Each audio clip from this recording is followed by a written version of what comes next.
हाँ जी, 12:01 हो गया, मगर दुबई वालों ने कहा है कि बुर्ज खलीफा पे पाकिस्तान का झंडा नहीं लहराया जाएगा, नहीं नजर आएगा। ये औकात रहेगी हमारी।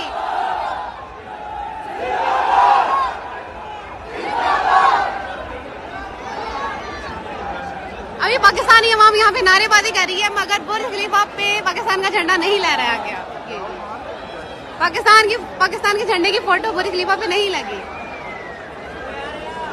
सो सैड, प्रैंक हो गया पाकिस्तानियों।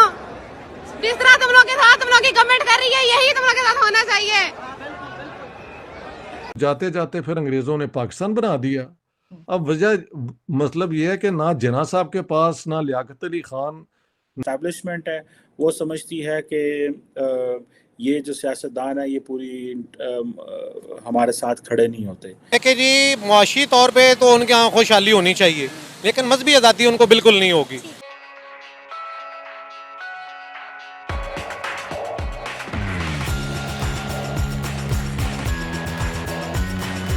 ना किसी और लीडर के पास कोई और ऐसी आर्ग्यूमेंट है जिसकी बुनियाद पे वो लोगों को अपनी तरफ क्या कहते हैं उनकी अटेंशन ड्रॉ कर लें, सिवाय इसके कि इंडिया जो है वो हमें ख़त्म करने वाला है और उसके ख़िलाफ़ हमें अपने आप को तैयार रखना है। तो ये तो पाकिस्तान के डीएनए के अंदर एक फैक्टर है जो वक्त के साथ उसकी सूरत जो है वो और से और ज़्यादा एक्सट्रीम हो गई। यानी 47-48 में कश्मीर का पंगा ले लिया, कश्मीर हमारे हाथों से गया। मैंने तो कहा है कि इंडिया की तरफ से ऑफर थी 3 दफ़ा कि कश्मीर आप रख लें, हैदराबाद दक्कन पे आप हमें तंग ना करें। जिन्ना साहब wanted the cake and also to eat it, तो वो भी ना हो सका। ना हैदराबाद आया, ना जूनागढ़ तो आना ही नहीं था, और कश्मीर भी हमारे हाथों से गया। अब ये पाकिस्तान वालों को अगर कौन समझाए कि ये पंगा तो तुम्हारी लीडरशिप ने किया है, कि अच्छा भला ऑफर था एंड यू रिजेक्टेड इट, ठीक है। उसके बाद 65 में फिर इन्होंने पंगा ले लिया एक जंग कश्मीर के लिए, और वो भी कुछ अचीव ना कर सकी, 0 अचीवमेंट।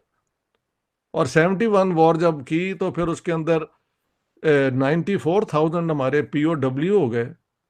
तो भुट्टो साहब के वो जहाँ जाके तो मिन्नतें उनकी करनी पड़ी, और उन इंदिरा गांधी को अब बड़ी वहाँ पे वो कंडेम किया जाता है कि why don't you use that to your advantage.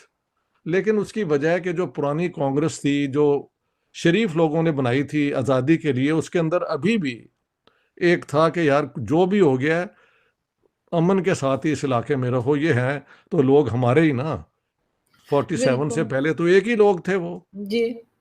तो उन्होंने इनके 94,000 POW भी दे दिए। जब तक वो जेल में रहे, मैंने पूरी एविडेंस दी है कि वहाँ पे बिल्कुल जनीवा कॉन्फ्रेंस की तरह उन्होंने ट्रीट किया हमारे POWs को, और मैंने कई लोगों से बात की है डायरेक्टली। और तो और एक नॉन कमीशन्ड ऑफिसर ने कहा कि मेरे जो चचा हैं वो वहाँ पे जेल में थे, तो हमारे गांव के और बाकी इलाके के जो शिया हैं जो POW थे, उनके लिए इंडिया ने मजलिस की अरेंजमेंट भी की थी। और क्या चाहिए, मस्जिदें भी बनाई, नमाज भी हुई, ईद भी हुई और मजलिस भी हुई। तो फिर भी ये बाज नहीं आए। फिर इन्होंने कारगिल कर दिया, जो अच्छा भला एक अमन का पैगाम लेके आए थे वाजपेयी साहब। और जब नरेंद्र मोदी ने भी रिस्क लेके आ गए शादी पे, तो इन्होंने पठानकोट का पंगा ले लिया, फिर यूरी कर ली, और फिर पुलवामा का तो किस्सा है किसने क्या किया, you know all that too well. तो अब क्या किया जाए, हिंदुस्तान ने तो चारों जंगें जो हैं उनमें से एक भी शुरू नहीं की। और मैं नहीं कह रहा, पाकिस्तान के एयर मार्शल असगर खान, जिन्होंने एक्चुअली पाकिस्तान एयरफोर्स को मजबूत किया था, और पहले 3-4 दिन पाकिस्तान की एयरफोर्स बड़ी इफेक्टिवली लड़ी 65 में, मेरी तो आंखों के सामने ये सारा हो रहा था, वो एडमिट करते हैं। तो अब वो कहते हैं ना अंग्रेजी में, ओल्ड हैबिट्स डाई हार्ड। तो आदत पड़ चुकी हुई है, उससे ये कैसे आज़ाद हों। पता लगे जो ये interim care taker prime minister हैं अनवारुल हक ताड़, वो क्या कहते हैं, काकड़ साहब जी। उन्होंने बयान दे दिया कि कश्मीर जो है वहाँ पे 8 मिलियन लोग प्रिजन में रहते हैं, अब इनसे पूछो, तुम्हारा तो रोल केयर टेकर का है. You are not suppose to do anything more but to ensure कि प्रॉपर इलेक्शन हो and you transfer power as required. वहां पे आके भी ये बयान देना, पाकिस्तान में इस बयान के बगैर आप लीडर ही नहीं बन सकते. ये मसला है. सर एस्टेब्लिशमेंट के आदमी है ना वो, इन्होंने तो ये तो करना सब ही है. इस्टेब्लिशमेंट. हाँ कौन नहीं था इस्टेब्लिशमेंट का? बिल्कुल ऐसा ही कौन है. नहीं था? वरना हाँ. इनको ये स्टेटमेंट देने की जरूरत ही नहीं थी, अपने काम से काम हाँ, रखते. तुम लेकिन अपना काम करो, तुम अपनी डिग्निटी रखो. हैं जी, बिल्कुल. कहो कि जी मैं आया हूँ, आज तक जो हुआ है हम उसको दुरुस्त करेंगे, पाकिस्तान को एक फ्री और फेयर इलेक्शन देंगे, तब तो हम मानते कि भी ये एक मिशन के साथ आए हैं. इंडिया पे बयान दे के तो पता नहीं कहाँ इन्होंने पॉइंट स्कोर किए हैं. सारी दुनिया तो पाकिस्तान को zero, nobody takes notice of Pakistan. तो अगर हम कंपेयर करें पाकिस्तान टू इंडिया, तो जो हमारे यहाँ महंगाई है या पैसा डिवैल्यूएशन हो गई है, वो तो डेफिनेटली एक दम घुटने वाली बात है. लेकिन बात वो है कि बराबर बराबर है. उधर अगर उनको मजहबी आज़ादी नहीं है, तो यहाँ पे लोग जो गरीब हैं वो पिछड़े हैं, उनको पैसे की या वो आज़ादी नहीं है. क्योंकि यहाँ दो ही तबके रह गए हैं, या मिडिल वो ख़त्म हो गया है, हाई रह गया है, या लो रह गया.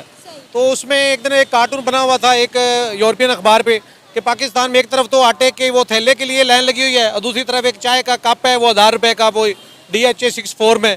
तो दो लाइनें रह गई हैं, मिडिल तबका ख़त्म हो गया.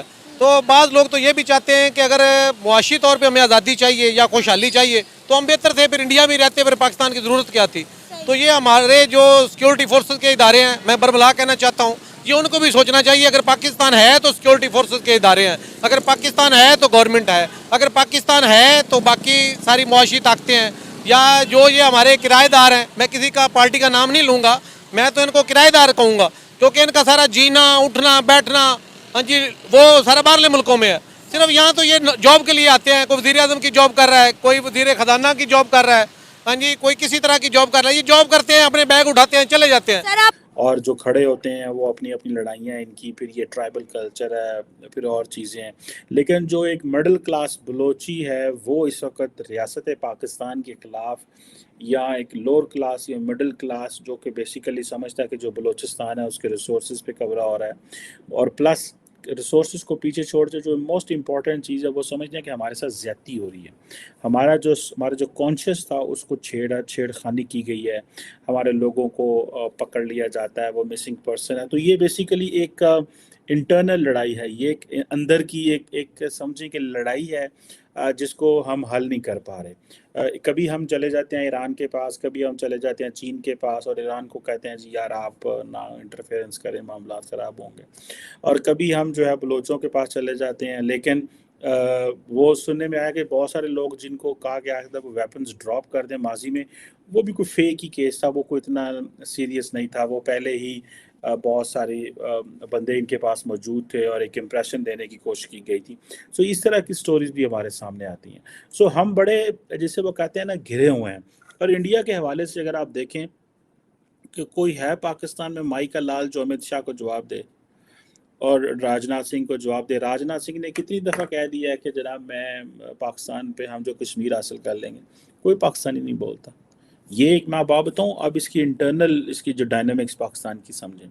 इंटरनल डायनामिक्स ये है कि ये जो कश्मीर और इंडिया जो है, इसमें क्योंकि पॉलिटिशियंस को ओवर रूल कर दिया जाता है, तो जब कश्मीर और इंडिया को ओवर रूल कर दिया जाता है तो फिर पॉलिटिकल क्लास की जो ऑब्जर्वेशंस हैं, असेसमेंट्स हैं, ओपिनियन है, डिसीजंस हैं, उनको ओवरऑल कर दिया जाता है. तो ठीक है, फिर इस्टेब्लिशमेंट खुद ही दे कि हम क्यों करें.